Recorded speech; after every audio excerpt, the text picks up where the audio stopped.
أعوذ بالله من الشيطان الرجيم بسم الله الرحمن الرحيم والصلاة والسلام على رسول الله وعلى آله وصحبه أهل الله. Kí ló ń ṣẹlẹ̀ lórí ọ̀rọ̀ Tani Olohun? Kí ni ń ṣẹlẹ̀ lórí ọ̀rọ̀ Tani Olohun? Ó lágbára, kò fẹ́ yé ẹnìkankan mọ́. Kò fẹ́ yé ẹnìkankan mọ́. Nísìn a gbìyànjú láti rí ọ̀kan lára àwọn lọ́ọ̀yà tí wọ́n ṣojú Ògo Ìlọrin lórí ọ̀rọ̀ yìí, láti pé ká gbọ́ kí ni tí ń ṣẹlẹ̀ lórí ọ̀rọ̀ wọn. Wòlíì àpótí ẹ̀rí àwọn gan wá lé ní. Wòlíì àpótí ẹ̀rí náà wà ń bí ilé ní. Àwọn náà wà ń bí ilé ní. Bá a ṣe rí wọn tí wọ́n yọ kúlẹ̀ lẹ́yìn wa nù. Wòlíì àpótí ẹ̀rí àwọn náà wà ń bí. Bọ̀ nísìnyí à ń retí ọ̀kan lára àwọn lọ́ọ̀yà tí wọ́n ṣojú Ògo Ìlọrin láti wá sọ kí ni ń ṣẹlẹ̀ fún wa. Ọ̀rọ̀ Tani Olohun kò fẹ́ yé ẹnìkankan mọ́ o, torí pé nǹkan tó yẹ ká tún ṣe lénìí òun kọ́ la tún ń ṣe o. Wọ́n ń gbé Tani Olohun bọ̀ wá láti prison, ọkọ̀ prison ní accident, ó sì pa àwọn èèyàn, so kò lè appear ní court gẹ́gẹ́ bí ti information tó tẹ̀ wá lọ́wọ́ nísìn.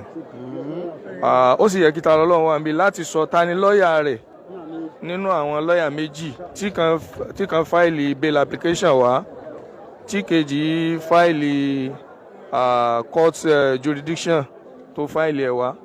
So ó yẹ kí Tani Olohun lè sọ lọ́ọ̀yà rẹ̀ nínú àwọn méjì, so kí àtakò mọ́ bá wà. Kódà lọ́ọ̀yà olóbì tí ó wá tóun fáìlì bail application, ó try láti convince judge pé Tani Olohun instruct òun láti máa bá kéèsì lọ. Wọ́n ní kí ni evidence, adájọ́ ní kí ni evidence tóun lè fi ṣiṣẹ́. Òfin lòun ń tẹ̀lé, òun èyí kan decide ní tí máa ń bẹ lẹ́mìí òun nínú ilé ẹjọ́. Òfin nítòfin bá wí lòun tẹ̀lé, kóun sì wá continue láti máa ṣe kéèsì lọ, tó sì jẹ́ pé fáìlì lọ́ọ̀yà kejì náà bẹ́ẹ̀ ń bì. Lọ́ọ̀yà kejì ń gan wọn ò rí wọn nínú court, wọn ò wá.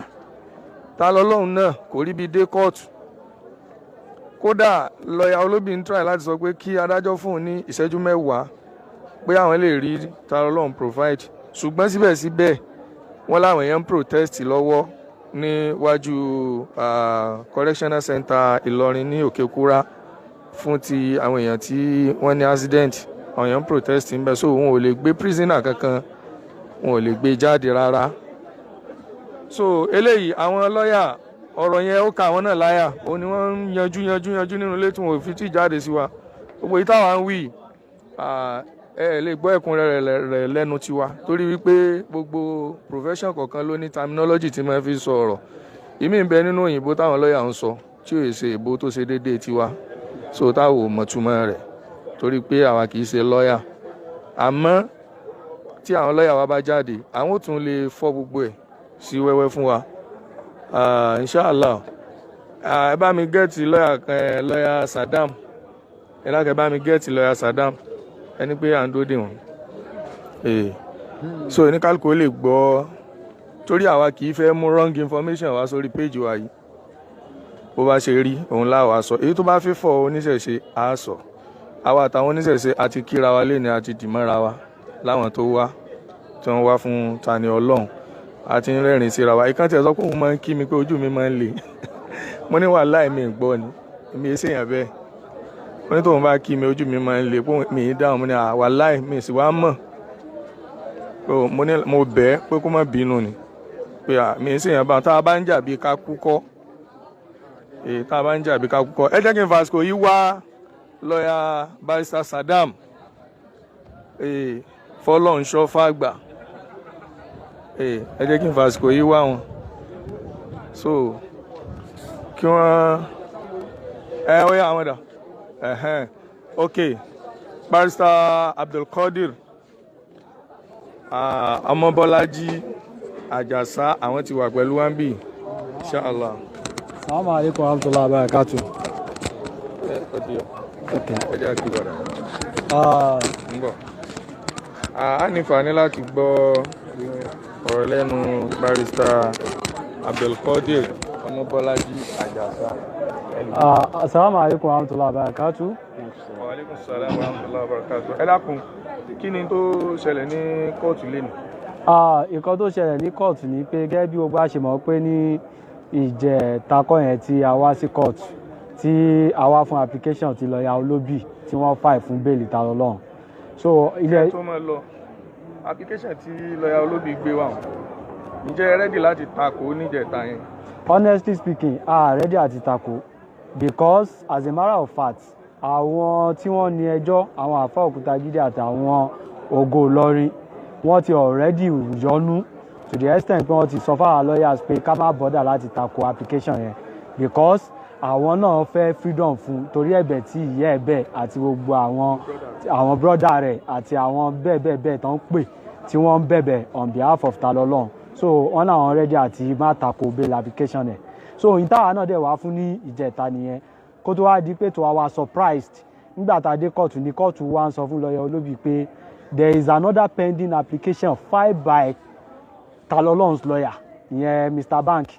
Wọ́n wá ní nígbà tó dẹ̀ ti rí bẹ́ẹ̀ application yẹn wọ́n fi challenge jurisdiction kóòtù pé kóòtù lágbára láti gbọ́ kéèsì yìí and tó bá dẹ̀ ṣẹlẹ̀ bẹ́ẹ̀ in law tí application méjì bá clash the best thing is for the counsel or the party to choose one and especially any application tó bá ti jẹ́ pé ó ń tako agbára kóòtù jurisdiction pé kí kóòtù gbọ́ substantial case or suit yẹn so the best thing ni kí kóòtù kọ́ determine jurisdiction so that kóòtù ò ní lè labour in vain so that gbogbo wàhálà tí kóòtù bá ṣe kó tè mọ̀ bóyá ó lágbára bóyá ó lágbára so kóòtù wá fún wọn ní hint yẹn pé ok ìgbà tó ti rí bẹ́ẹ̀ ordinarily the substantial suit is coming up today which is 19 ó dà ìwọ lọ́ọ̀yà olóbì àti lọ́ọ̀yà báǹkì go and see yourself put your house in order when you come today come and tell me who is among you representing Tani Olohun then ẹ jẹ́ kí n mọ̀ among the two applications ti bẹ́ẹ̀lì àti ti èyí tó ń challenge agbára kóòtù èwo nú ẹ̀ lẹ́fẹ́ kọ́kọ́ lẹ́fẹ́ mú èwo lẹ́fẹ́ dànù. So to our surprise today as well nígbà tí matter yẹn came up though ní àárọ̀ yìí a ti rí lọ́ọ̀yà báǹkì nígbà tá a rí lọ́ọ̀yà báǹkì we were expecting that lọ́ọ̀yà báǹkì ṣe wà ní around pé a máa continue but later a kàn rí pé lọ́ọ̀yà báǹkì ò sí ní around mọ́ nígbà tí wọ́n pe kéèsì wa bọ́ọ̀ pé kéèsì wa báyìí a ní kí ló ṣẹlẹ̀ lọ́ọ̀yà olóbì dìde àwọn sọ wípé lọ́ọ̀yà báǹkì ti fún àwọn ní agbára láti pé káwọn withdraw kéèsì wọ́n ti fún àwọn alágbára pé káwọn withdraw preliminary objection àgbà tán wá sọ kóòtù wa ní kò possible àkọ́kọ́ náà kò sí any letter of authority tí lọ́ọ̀yà báǹkì fi sọ pé kẹ́ withdraw preliminary objection what if táwọn bá withdraw preliminary objection tí lọ́ọ̀yà báǹkì bá wá next adjourn date tó bá challenge àwọn pé why tí wọ́n ṣe withdraw kíní lẹ́yìn àwọn ẹni tó dẹ̀ file the application òun ló ní right láti withdraw ẹ̀ àbí kó kọ lẹ́tà yí pé kí lọ́ọ̀yà tó fẹ́ appear ẹnu matter yẹn kó withdraw on his behalf kò sí lẹ́tà kò sí kankan the lawyer that filed the application was not in court so nígbà tó ti wá rí báyẹn court ní to as it is òun ó fún yín ní that privilege and that opportunity to come tomorrow again ordinarily court doesn't sit on Friday ordinarily but for you to know how important this matter is the court fi oblige wa ní date lọ́la even gan àwa tá jẹ́ lọ́yà complainant gan kó wá convenient fún wa but we do not have a choice because we have some other engagement lọ́la tá a ti believe pé à ń gba àkàtà fẹ́ ṣe case à ń gba date sọ́la but nísìnyí báyìí kóòtù ti ní dandan ká wá lọ́la kí wọ́n wá iron out to issue Tani lọ́yà Tani Olohun náà méjèèjì and if eventually tí wọ́n bá agree pé àwọn méjèèjì náà ni wọ́n represent Tani Olohun tí Tani Olohun bá wà ní court no problem wọ́n wà nídìí àti choose nínú application méjèèjì bóyá ti bẹ́ẹ̀ iná fẹ́ kọ́kọ́ move ní o àbí lórí àbí èyí tó fi challenge agbára kóòtù àwọn méjèèjì ó sọ̀rọ̀ lọ́la ìtọ́ bá fẹ́ ṣe nínú méjèèjì wọ́n jẹ́ kí ilé ẹjọ́ mọ̀ so tí ó ṣẹlẹ̀ ní kóòtù lé nínú yẹn. Tani Olohun tí àwárí ní kóòtù lẹ́nu kí ni tó ṣẹlẹ̀ afẹ́ káwọn ará lè mọ̀ kí ló dé tí ò wá. ní tí ò jẹ́ kí Tani Olohun wá sí kóòtù ni pé Black Maria tó ń gbé àwọn inmates bọ̀ wá sí kóòtù ó ní accident ní ọjà ọba láàárọ̀ yìí to the extent pé ó claim life èèyàn mẹ́rin so to the extent pé àwọn èèyàn gan protest wọ́n bẹ̀rẹ̀ sí ní fọ́ gíláàsì mọ́tò yẹn wọ́n fẹ́ àtàkì àwọn inmate àwọn prison warder ọlọ́run ló yọ wọ́n ló ní kán tètè evacuate gbogbo àwọn inmate wọnú police station ọjà for safety purpose then nígbà wọ́n tún kó ń bẹ̀ wọ́n náà tún dé Niger again wọ́n tún ní mọ́tò yìí correctional center tún ní port yìí ó tún ní accident again so that needs to tell us ipe ọ̀rọ̀ tí wọ́n sọ lọ́jọ́ kìíní àná pé ìbínú ọlọ́run ká tètè máa tọrọ àforíjì fún ta lọ́lọ́run lọ́dọ̀ ọlọ́run because ó ṣe jẹ́ èyí yìí tó yẹ kó wà ń kọ́ọ̀tù kó sọ pé àwọn lọ́ọ̀yà mi ni o èmi mo fọwọ́ sí nǹkan tó ń ṣe o lẹ́tà tó kọ èmi mo authorize wọn o ó ṣe jẹ́ èyí yìí tó yẹ kí gbogbo ẹ̀ yanjú òun náà ni mọ́tò wọn l'accident tí wọn ò lè gbé wá so bí ó ṣe rí nìyẹn kọ́lọ́run bá kó ló ṣàánú. alhamdulilayi rabbil alamin mo fẹ́ ká lọ sí ọ̀dọ̀ barrister Saddam. Assalamu alaikum. Gẹ́gẹ́ bí n tí à ń gbọ́ lọ́dọ̀ àwọn lọ́yà wa tí a ti interview afẹ́ká gbọ́ kí ni tó ṣẹlẹ̀ ní kóòtù ẹ̀rù tí náà bóyá ọ̀rọ̀ ó jọra wọn àbí yóò ní àtakò kan sí méjì nù.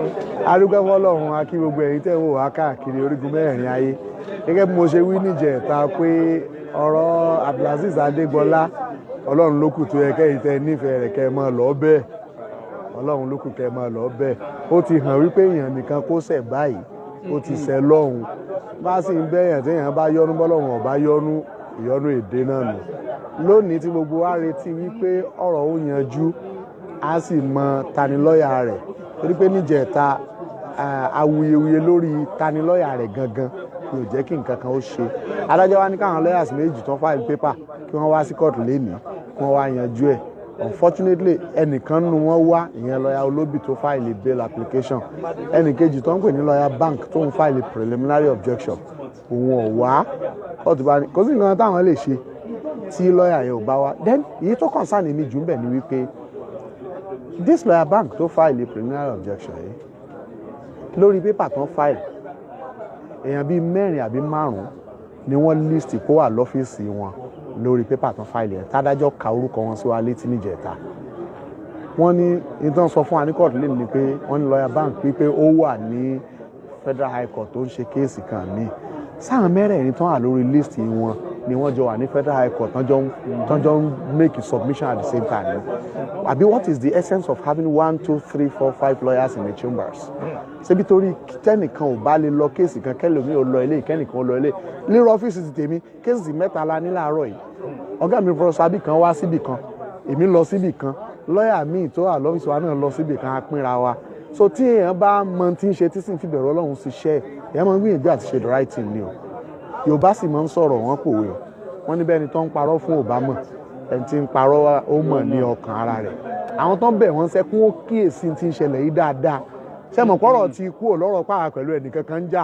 nísìnyí ẹ̀ka fúnra nímọ̀ràn gidi ló kù báyìí àwọn tó ń bẹ̀ wọ́n ní sẹ́kún ó kíyèsí ní táwọn yìí dáadáa bó ni ó ṣe jásí pé lawyers bíi mẹ́rin àbí márùn-ún wọ́n fáìlì pépà wọ́n sì ti ń wá court ó wá di lónìí ẹnìkan kan wò wá yọjú lónìí tí àlámọ̀rí ẹni tí wọ́n ń sojú tó wà at stake tí kóòtù àtayé ń retí kún ó yanjú ẹ̀ síbi tí ìdẹ̀kùn ó ti bẹ̀rẹ̀ sí ní bá ẹnìkan kan wọ̀ wá yọjú ṣùgbọ́n kí gbogbo ayé ó lè mọ̀ wípé nílọrin tiwa ń bí àti Kwara State àwọn adájọ́ tiwa àtàwọn kóòtù wa court of justice làwọn kóòtù tiwa àwọn adájọ́ òdodo sì làwọn adájọ́ tiwa tó yẹ pé in tó tọ́ ni wọ́n máa ń ṣe ní gbogbo ìgbà òun adájọ́ jẹ́ fún ìwé pé tòun ti gbogbo ohun tó ṣẹlẹ̀ lónìí yìí náà torí pé liberty ẹni yìí wà at stake ó sì pàtàkì sí gbogbo wa ká tún máa padà bọ̀ lọ́la ordinarily adájọ́ lè sọ pé kó di next week àmọ́ torí pé justice of the case ló ṣe pàtàkì sádájọ́ náà kódà àtàwọn tá à ń prosecute adájọ́ ní kán máa padà bọ̀ lọ́la kí wọ́n wá ṣe the right thing ìwá ṣe the right thing yẹn ó kù sọ́wọ́ ẹ̀yin tẹ́ ẹ̀bẹ̀ wọ́n ń sẹ́ àtàwọn tẹ́ ẹ̀bẹ̀ ń sẹ́ salamu alaykum. adúpẹ́ fún yín gan-an ọlọ́run bá sí ilé ìsìn ọ̀rọ̀ la gbọ́ lẹ́nu barrister Saddam fọlọ́run ṣọ́fà àgbà mo fẹ́ lọ sí ọ̀dọ̀ barrister US Imam mo ti wà ní ọ̀dọ̀ AS ọ̀kálẹ̀sà alhamdulilayi. ìyẹn ti sọ̀rọ̀. ó dàbí ọ̀rọ̀ yẹn ṣe ń wá tí ń jọra wọn yẹn káwọn yẹn lè mọ̀ wípé ọ̀rọ̀ tí máa ń jọra wọn èyí sí rọ́ ń bẹ́. Assalamu alaikum warahmatullahi wabarakatuh. Alaikum salam warahmatullahi wabarakatuh. Àwọn agẹ́tì ọ̀rẹ́dì dárúkọ yín fún gbogbo ara lé òdú sì ní gbogbo ẹ̀yin tí ẹ dúró yìí ẹ ṣe àìmọ̀fólókù gbogbo ara lé náà ti ń sálámà sí i. Ẹ dákun abẹ́kẹ́ bá wa ṣàlàyé kí ló fa kẹgbẹ́ láti ìjẹta àti àdéhùn tí ilé ẹjọ́ ṣe níjẹta pé yóò ṣẹlẹ̀ ní kí ló fà tí ò fi wáyé mọ́. Ní ìjẹta assalamu alaikum warahmatullahi wabarakatuh. Wa alaikum salam warahmatullahi. Bí mùsùlùmí. Mo mọ̀ pé ìṣesí yín nù ẹ kọ́kọ́ bẹ̀rẹ̀ ọ̀rọ̀ láì sálámà. Ní ìjẹta déètì ti jẹta sáwọ inú ti tòní ni torí pé ní ìjẹta a kàn gbọ́ pé wọ́n ti fáìlì application fún bẹ́ẹ̀lì wọ́n sì ti fi sí ìjẹta la fi wá ní ìjẹta. Àwọn gbà tá a dé kóòtù ní ìjẹta adájọ́ jẹ́ kó yé wa pé àwọn lawyers méjì tí wọ́n wà fún Tani Olohun ni wọ́n ti fáìlì application ọ̀tọ̀ọ̀tọ̀ méjì. Ọ̀kan ń sọ wípé ilé ẹjọ́ ò lágbára láti gbọ́ kéèsì yìí, ọ̀kan ń bẹ̀bẹ̀ fún bẹ́ẹ̀lì rẹ̀. Kódà adájọ́ yẹn tó mẹ́nu kàn lónìí pé ibi tó bá ti ṣẹlẹ̀ issue Tani lọ́ọ̀yà Tani náà ni wọ́n kọ́kọ́ yanjú náà. Ó sì sọ ó ti mọ́ àwọn àpèjúwe wa lóríṣiríṣi tó ti ṣẹlẹ̀ bẹ́ẹ̀ títí dé Supreme Court. Wípé ó ń túmọ̀ sí pé a jẹ́ pé àwọn lawyers méjèèjì wọ́n ṣiṣẹ́ papọ̀, wọ́n ṣiṣẹ́ harmoniously, tó wọ́n gbọ́ra wọn yé náà ní túmọ̀ tó fún gbogbo àwa táwa gbọ́ ọ̀rọ̀ yìí yé.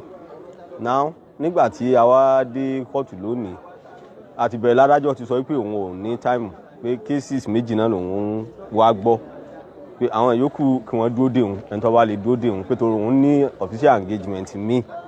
So nígbà tí wọ́n pe kéèsì titi wa Mr. Banks tó fáìlì preliminary objection láti challenge jurisdiction court kò sí ní court. Court wa sọ wípé Mr. Olobi ní pé ó ti yọ̀ǹda fóun láti withdraw rẹ̀.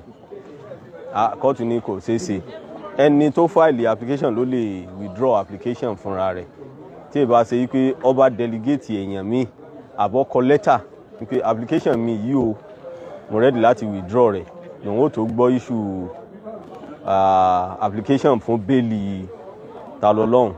And unfortunately a ti gbọ́ látàárọ̀ pé accident ṣẹlẹ̀ pẹ̀lú àwọn correctional center tí wọ́n ó gbé Tani Olohun wá, pé accident ṣẹlẹ̀ tí a sì gbọ́ pé ó ti pa bí èèyàn 4 tó kò jẹ́ kí Tani Olohun ó wà ní kóòtù. Àmọ́ kódà tó bá tiẹ̀ wá wà ní kóòtù náà láì sí báǹkì ní kóòtù kò sí nǹkan kan tí a lè rí ṣe tó tayọ kí báǹkì gangan kó wà ní kóòtù kó sì withdraw application rẹ̀ tó bá ready láti withdraw rẹ̀. So láì síbẹ̀ kò sí nǹkan kan tí a lè rí ṣe. So bó ṣe yẹ kí proceeding yẹn lọ lónìí òun ló ti lọ òun torí pé adájọ́ tá a wá ń wájú rẹ̀ ẹni tí nǹkan yé ẹni tí lọ́ọ̀ yé dáadáa ni. Kò sí ọ̀nà mi, kò sí adájọ́ tí ó gbà wọlé kí lọ́ọ̀yà tí èsì pé òun lọ fáìlì application kó wá withdraw rẹ̀. Adájọ́ tí nǹkan bá yé o tí lọ́ọ̀ yìí bá yé o kò lè gbà. So bó ṣe yẹ kó lọ náà lọ ní òní o. So kóòtù ti wá ní kí gbogbo ọmọ tún padà bọ̀ wá lọ́la. Mo bèrè lọ́wọ́ yín ní ìjẹta yẹn. Naam. Wípé kí ni determination yín lérí ọ̀rọ̀ bẹ́ẹ̀lì yìí. Ẹ sì sọ fún wa wípé ẹ ti ẹ̀ rẹ́dì láti wá takò. Rẹ́dì láti takò àti decide. Ṣé ẹ wá ní àfi tí àwọn nǹkan kan bá wọlé tọ̀ ló lè mú yín takò pé a sì wá takò. Bẹ́ẹ̀ni. Kódà ẹ mú àpèjúwe kan wá. example kan wá gẹ́gẹ́ bí tó ṣẹlẹ̀ rí. Bẹ́ẹ̀ni. Ẹ dákun ṣé lẹ́nu jẹ́ táwọn ṣé eléyìí ní ṣe nǹkan kan ò sáà ti takò báyìí. Àti rí. Tọ́ alhamdulilayi. Àwọn yìí tá a rí àti amójúkò ń bẹ. Àwa gan rí àwọn òwúwa kẹ́kẹ́ amójúkò pé à ní takò. Inshallah adúpẹ́ fún yín ọlọ́wọ́ sẹ́yìn lẹ́sàn rẹ̀. Níbí báyìí olórí ẹbí àwọn Tani Olohun àwọn náà wá lé ní àwọn kódà èmi ni wọ́n pè títí tí wọ́n fi wọ Ìlọrin, èmi ni mo lọ mú wọn wọlé torí pé àwọn security yẹn ò jẹ́ kí wọ́n wọlé. Brother Abdulmumin ẹ bá dá wọn lóhùn tán inshallah àwọn náà wà ní ibi báyìí inshallah. brother Abdulmumin àkọ́bí bàbá assalamu alaikum. Gbogbo ẹ̀yin tí ẹ wà pẹ̀lú wa lórí live program yìí ẹ máa bá wa share program yìí. ẹ wo.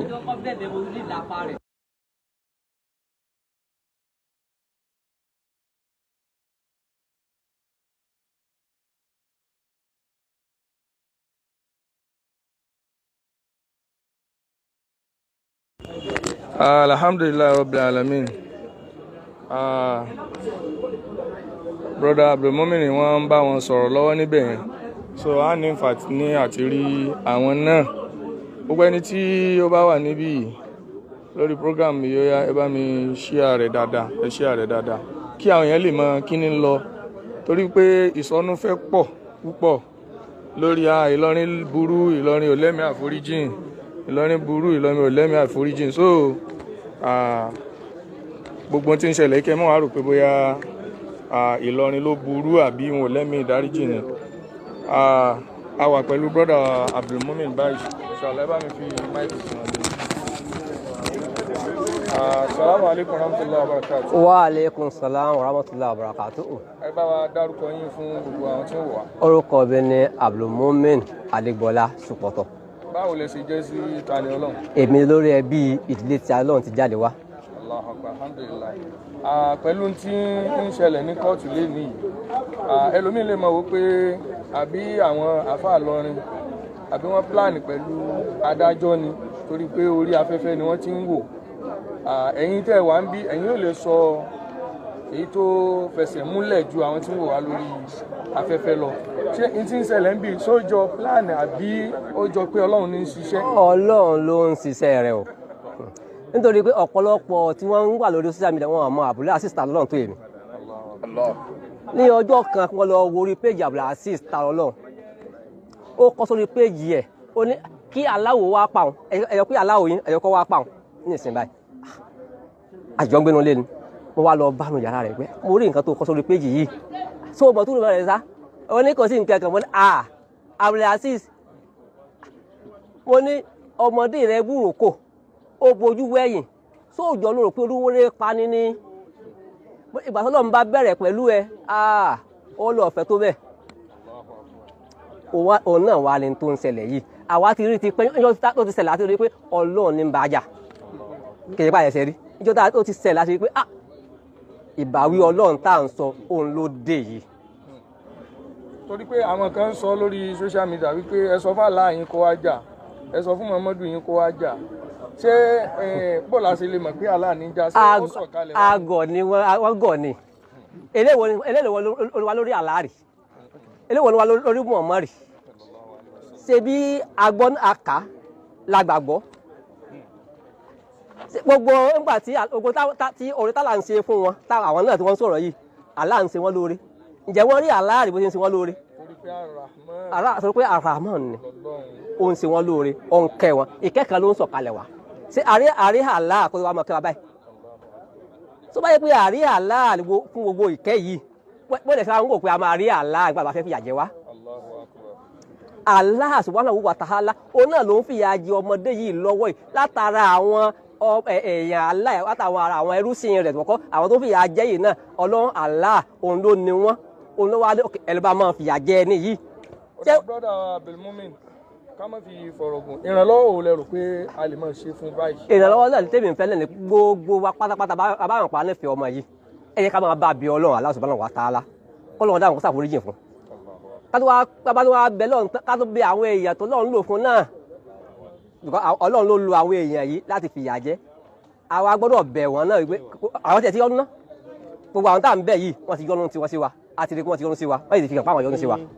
Tí ó bá kí ṣe pé àwọn ẹni bí lórí social media, àwọn oníṣẹ̀ṣe orí social media tí wọ́n mọ̀ nǹkankan, tí wọ́n mọ̀ kí wọ́n ń pè ṣẹ̀ṣe gan, tí wọ́n ń dọ̀rọ̀ yìí rú, because tó bá yẹ kọ́ bọ́lúwàbí ni wọ́n ni. Èmi tí mo ṣe bàbá ta lọ́lọ́run rè, èmi bàbá rẹ̀ rè, mo ń bá ọmọ mi wí, gbàdá mi ṣe dẹlẹ́rù, ó ṣe kàn wọ́n ná, ó ṣe kàn wọ́n gbàdá mo ń bá ọmọ mi wí pé ọmọ mi ṣe tí ò dá, mo wá ń bá wí, ẹ tó wá ń bú mi.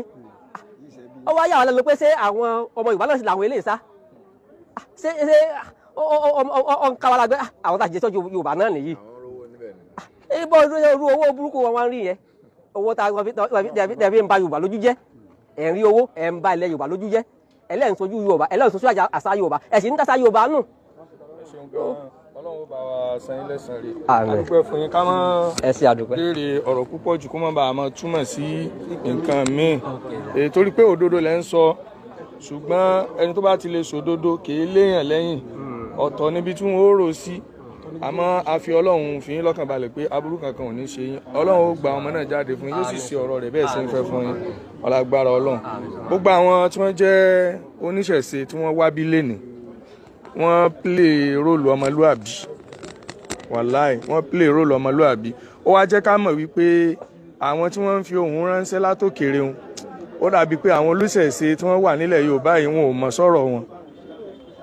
Kí ló jẹ́ kí n sọ bẹ́ẹ̀ ni wípé bí wọ́n ṣe wọlé wọ́n kí everybody wọ́n dọ́dọ̀ mi ìkan challenge mi pé àfáà mo máa ń kí yín ẹ̀ dáhùn mo ní mo fi Ọlọ́run ọba bẹ̀ ọ́ àfáà yìí wà ń bẹ̀ àfáà tí mo ṣó yìí wọ́n lè jẹ́rìí sọ̀rọ̀ yẹn mo ní wàláì mi ìmọ̀ pọ̀ máa ń kí mi dákun má bínú mo bẹ́ẹ̀ mo kúnlẹ̀ fún pé kó má bínú kó dákun torí pé ṣé ta bá ń jà bí ká kú ni èdè kan làájọ ń sọ lẹ́nu kọ́lọ̀ kan làájọ ń lò èèyàn dúdú kan jọ ni wá sóò kí la fẹ́ gbà níbi pé kí ọmọ yìí kó wọ ẹ̀wọ̀n àbí ká burú kan ó ṣe bóyá wípé a kàn fẹ́ kó kẹ́kọ̀ọ́ wípé èèyàn máa ń respect àgbàlagbà ni kódà ẹni tí èsà àgbàlagbà ṣùgbọ́n ọmọbìnrin kan sáà ń bú mi nísìnyí láti jó ni mò ń bẹ àwọn èèyàn ní pé kẹ́nìkan kan máa reply rẹ̀ èmi gangan fúnra mi ò sì reply rẹ̀ lẹ́yìn ìgbà tí mo tún wọ̀nà àwọn èèyàn pé kán máa reply ó tún bọ́ síbẹ̀ ó tún bú mi so mo ti wá wò pé kí n kúfẹ̀ kan máa tiẹ̀ sọ kankan lérí ọ̀rọ̀ rẹ̀ mọ́ so ó kọ́ tó tẹ̀ wá sọ kò sí nǹkan kan